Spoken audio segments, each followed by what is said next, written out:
Welcome to a new video with great news and bad news, which is the main reason I'm doing this video. But first the great news. Stamp Corridor is getting the upgrade tomorrow, the upgrade and the update. The soft PT is launching tomorrow, and this is just a quick small advice that I have.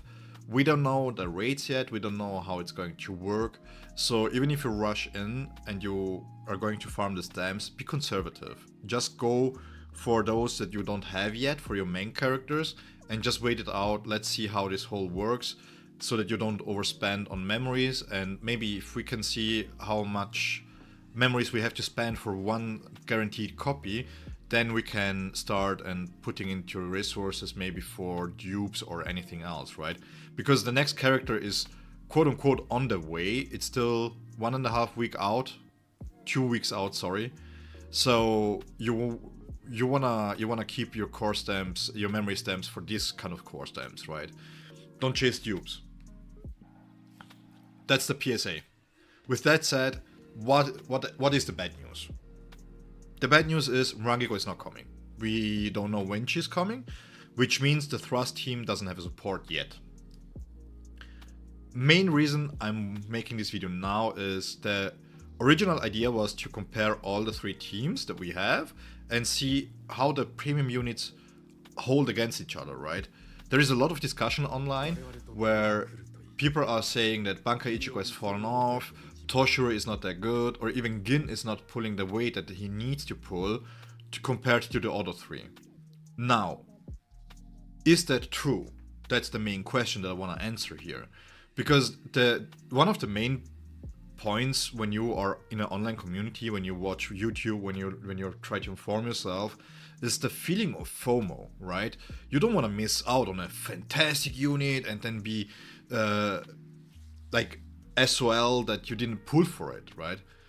And especially for new players or players who are free to play, the resource management is really important to know when to pull, what to pull, who to pull for, if the team is really needed, for example, for endgame activities, and so forth and so on. Thus, I wanted to make a full video breaking down the singular characters when they run with Aizen to see the damage comparisons, and in their own teams, because usually in their own teams they shine a little bit brighter than under Aizen, especially in my case because I have mine on B6, and sadly on my free-to-play account I skipped the banners because, well, like I said, resources are tight, right? And we have to be smart about the resources. So, that part is falling away. The part where I test the singular teams and I take them through trials and they take them to test on the bosses. That falls. That's not going anywhere. That just doesn't happen. I will do this, and then another point, once we have all 4 teams, once we have a full strike team too with a full premium unit there. But at the moment, that's what I want to do. It's like I really want to emphasize to not let FOMO get to you, because it doesn't matter, and this is a spoiler, who you pull for. All 3 are fantastic full assault units. And in fact, if you pulled for Bankai Ichigo and you have really well invested into him, as you can see, I'm still not here yet. Let me break down the characters real quick and how they are developed in my account, and then we will be going into testing, okay? So basically, I tried for them to be as close as possible. Of course, because of resource constraint, that's not always the case, right? And Bankai Ichigo was and is the only one at Boundary 1. Although the Boundary 2 is really strong, I would argue Boundary 1 is the more important one. Still, bear in mind when you see DPS numbers, that's what's happening here. We don't have his B2. And another point is that that's also really important. Bankai Ichigo really benefits for stationary testing. Bankai Ichigo is based on his ability to be on target and being able to spam his special attack, Tembo Renjin. And if he is not able to do this, if he needs to delay this, if it costs you 1, 2 Tembo Renjin per fight, for example, he loses out on a lot of DPS. Especially when you cannot properly overlap the ultimates, for example, or you have to delay the ultimate. Maybe it costs you even 1 ultimate use for somebody else. That's the con with Bankai Ichigo, okay? it requires a little bit of setup. So the numbers that you will see is higher than what you would maybe see in an actual fight. Meanwhile, for example, Toshiro, because he works based on his technique and based on his counter, he works really, really well in any team as long as he is the one who uses his counter. Because this gives him the Shikai directly, right? And his basic attack will do so much damage, especially in Tenso Jurin. That's where most of his damage will come from. As I said, that's just overall setup in mind, right? When we go into testing, this needs to be in the back of our minds, because even though you will see different DPSs and different damage profiles for these characters, it doesn't mean that they are strictly better or strictly worse. Some of them, Toshiro for example, works exceptionally well with Aizen, because Aizen just gives him so many counters. We know by now how good Aizen is. But the same could be said for Ichigo. I'm trying not to say Bichigo. I had to restrain myself for calling him Bichigo. I'm trying not to call him Bichigo. I really like him. I feel like it doesn't even do justice to call him Bichigo because he's fantastic. But the thing is, when he jumps in, when he counters, right? He counters, and then you mark the enemy with Kitsuga mark, which means you put a mark on him and you keep uptime on his damage, right? Because this part here not only gives you Tempo Renjin, come on, not only gives you Tempo Renjin, but what it also does is in his passive, when you have Kitsuga mark, you increase the damage against the Kitsuga mark. Where is it? Here. 25% more damage while they have Kitsuga mark. This means every single time he drops in, he has the Kitsuga mark up. That's why his B2 is not that necessary in this testing here. He has so many opportunities to put his damage into the Kitsuga mark that basically it never falls off when he's doing damage. So Aizen is so good that basically his B2 becomes obsolete when you run in with him. So now one could ask, why this long intro, right? The main reason why I wanted to make this video is to showcase that don't let FOMO get to you. No matter who you pick, no matter who you summon for, you made the right choice, because they're so close against each other, as we will see now that we are going into the training area, that no matter who you picked, they can work as your full assault DPS in any team except for tower. Okay, so even if you skipped Toshiro, you will see he will work fine, to be honest. Now, because I'm bad at multitasking and I want to showcase the teams as close as possible to my possible maximum to have an even playing field, I will just play the videos of me doing the DPS rotations and the results, and I will talk during that, okay? Roll the footage. So we jump right into it. I'm not going to do a full breakdown of the rotations, by the way. The main component here that I want to explain real quick is that we are going to be consistent, and consistency is guaranteed by using Aizen because he's the only factor that is consistent throughout all three, and Kisuke. So what I'm doing here is I'm using their techniques, I'm using their cooldowns, I'm using their ultimates and everything else, but if necessary and I have to decide between giving damage to Aizen or giving damage to the full assault character, I'm giving it over to Aizen. Just as an explanation, this is not always true, as we will see in the Gin fight, but this has mostly to do with, if I'm not swapping out to Aizen, then it's because I wanna ult charge faster, so that it enters the same cycle as the dissipation or the ultimate cycle of Aizen, okay? You can follow along. This is basically, as I would say, one of the best rotations that you can have when you play with Aizen, but the problem here, again, my Aizen is B6, at least B2, and you can replicate my rotations here, but generally speaking, this is not something that you should try to copy, right? Because of the fact that Aizen is a B6, and because of the fact that my Banka Ichigo is B1 and everybody else is dupes 2. With that out of the way, enjoy the show in the background while I talk over this. The main reason I wanted to make this video is because, first and foremost, out of my own curiosity, I wanted to see how well balanced the teams are in itself and how well balanced the characters are. Because every single release that we see, and that's not a pointing fingers at anybody, right? But that's just how the content creation works. That's just how the social media space is. We want always to compare it with prior releases. And especially in gacha, every single release that they make will have certain power creep into it, right? Like, for example, if the next Slash Full Assault DPS is coming out, everybody's going to expect that character to be better than Banka Ichigo at B0 at least. And that's a fair take. So this also means, though, that when you consume media, when you consume the social media aspect, when you are engaged in the community, then you could feel some sense of fear of missing out. Like, that's genuine a fear that you can have, because you're like, oh, everybody's talking about this character, it looks so cool, he plays so fun in a trial, I may have to pull for him too.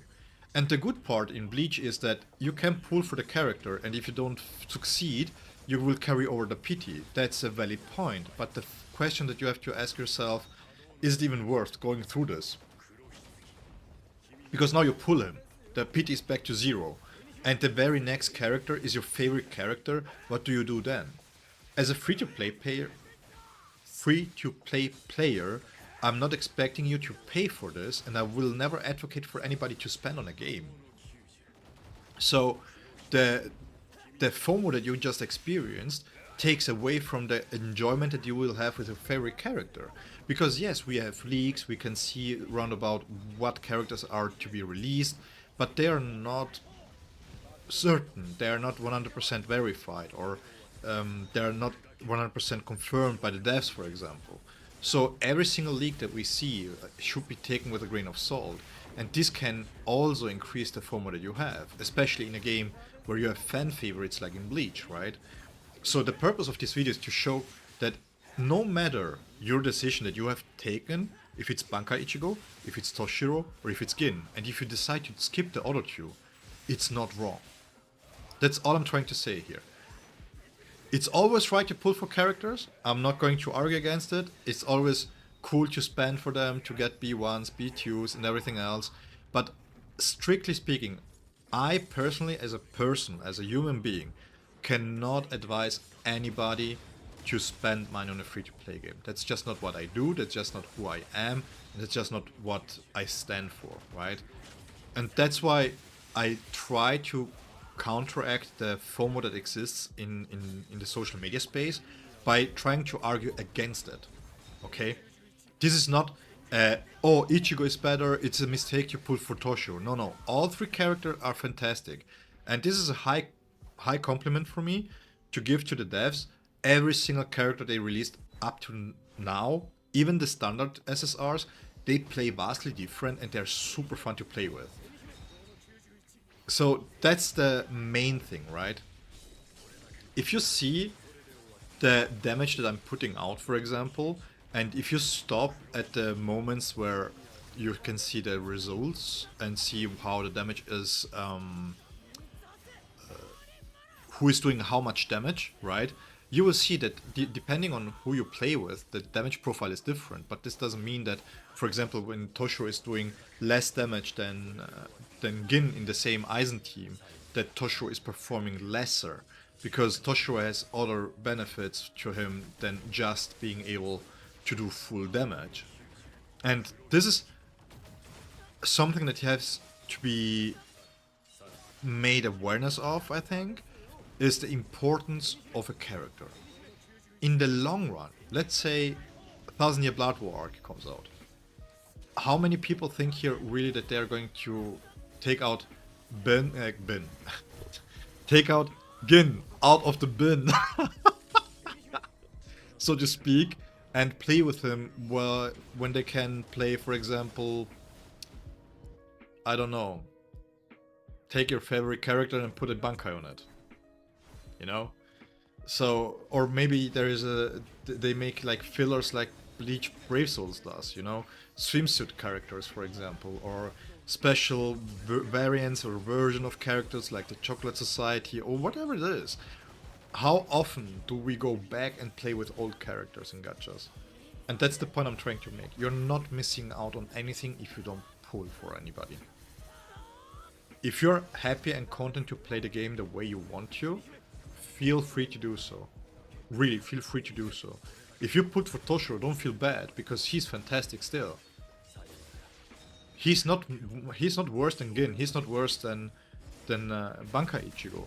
One could argue that he's the best out of the three, if you argue from the perspective that you only need Aizen and him, and then you can put Aizen with a full double support, and you have Toshiro, Rukia, and a third support, usually Momo, and you have two full teams, and they work really well to clear any content that you need to have cleared. And like I mentioned so many times, the endgame rewards are not there yet, so the only real meaningful metric that is important, so to speak, is the jades that you get from the Frenzy Feast, right? And even then, in the Frenzy Feast, when you have the Frenzy Feast, is it really that valuable to get 100 jade every single week more, but then going to spend maybe 14, 15, 16k jade just to pull a character to guarantee this 100 jades? The return on investment is just not there. So just take the game for what it is, play with the favorite characters that you have, and you will see you will enjoy it much more. That said,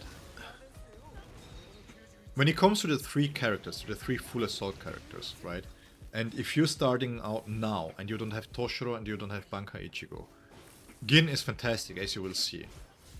He plays really, really well with Aizen, he plays really, really well with Tozen, and I will be doing a guide on both of those characters, and I will showcase them individually and in the team together. Because, like I said, they're great characters. The Thrust team is one of my favorite teams in the game, super fun to play too. They zoom around a lot, and that's also an aspect that for Gin isn't talked much about. He has so much displacements in his moveset that he auto-dodges with it so many attacks. So many attacks. I find myself dodging stuff that I feel like I shouldn't need to dodge if I would have played Gin, for example. Because when he loads up on his hold attack, on his passive attack, right?